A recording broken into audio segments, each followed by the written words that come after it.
Hi, welcome back to our Windows Server 2016 course, What's New? For today, we will continue to just the previous topic, and we have covered on part 1 the quick intro around the 2016 and the improvement. And for today, we will cover platform vision and why Microsoft changed their vision toward security and hyper-converged software-defined compute, storage, and networking. So, without further ado, the first things around platform vision, uh, based on the a feedback, a focus, and Azure Stack. This is the ultimate vision by Microsoft and Microsoft concept of going forward and how they can improve and create innovation around their product, and cloud first, which is most of the time will be the main focus. And in 2008 and 2012 the focus was on Hyper-V and scaling up Hyper-V, and in order to compete against a major provider like VMware for hypervisor. But with the 2016, it's all about the Azure cloud environment and how you can change the point in design for 2016, and will be the main focus around it. Let's have a look.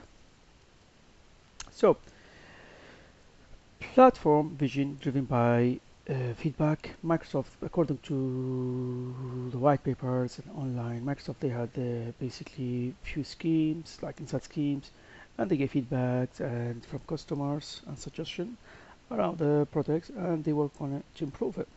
So with regard to platform vision for 2016, it's all around security, software-defined data center, cloud-ready platforms. So uh, the release of the 2016 was different from the earlier OS. Everyone has to access the technical previews.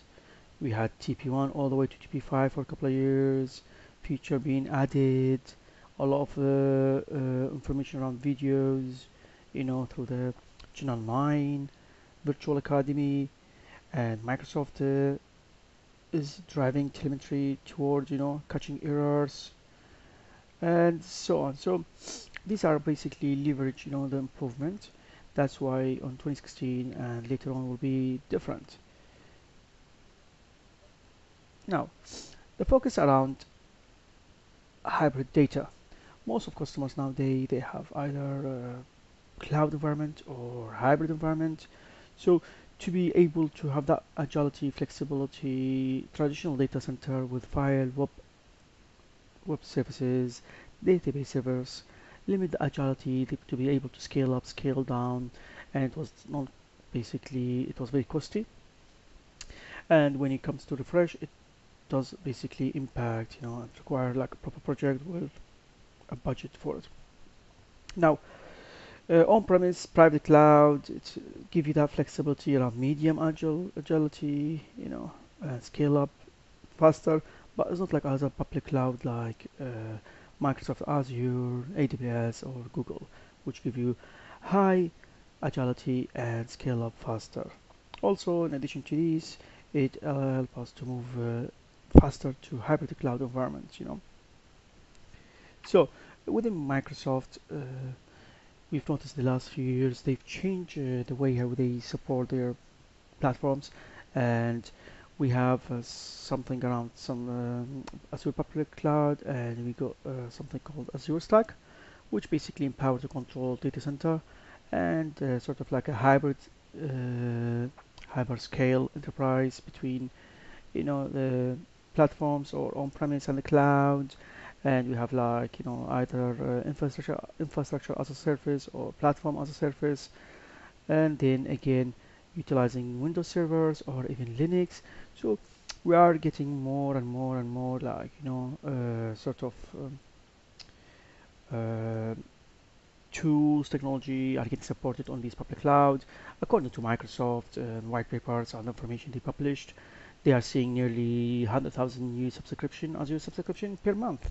So we can see Azure is catching up with, like other major vendors like AWS, So it's really the main major focus. Now, with Azure Stack, it's supposed to replace something called Azure Pack. Azure Pack still supported until 2022. It was free, and you can install it on a VM on your machine to play or to give you the feeling of Azure itself.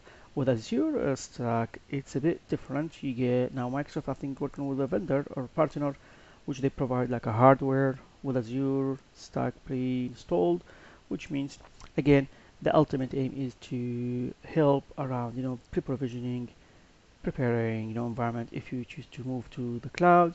And again with Azure Stack, they improve it, so you can even utilize different connectors to communicate to different basically public cloud. In this slide you can see the Azure Stack support for other technology like VMware, AWS, and so on. These connectors will help you around communicating to different basically platforms and having different tendency, different portals.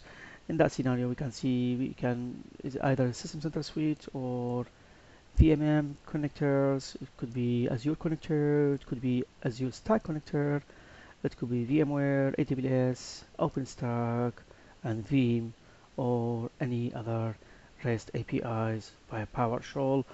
Being able to control, tenancy, portals, billing, sharing, automate, and sort of like control from A to Z around the life cycle of a project involving these public clouds. And with this public cloud, it basically help around understand these basic features for 2016, and you can see there either virtual machines like Nano servers or core servers, or the new containers within Microsoft platform, either utilizing Windows or using Linux. But again, it is Docker as the tool will be utilized for the containers with the same Docker commandlet across both platforms, and same thing apply either cloud or on-premise or hybrid. With all of these, we can control the channel, the traffic between the environment via Azure Service Fabric. We will cover these in more details later on at later stages, but this is what I had for you for today. I mean, later on, this is the Windows Server 2016 course, but we will cover the Azure side of it as well, like Azure Service Fabric, Azure Gateway applications, and how that works with Azure gateways, and how they interact, and how we can do a migration, and how they work with DNS and other elements and of the cloud. Now, this is what I had for you for today. It was all around a quick recap, all around the platform vision, how Microsoft moving toward or changing the focus around their technology, and everything basically moving toward the cloud, public cloud, and how they are trying to help their customers to be prepared if they ever decided to move to Azure.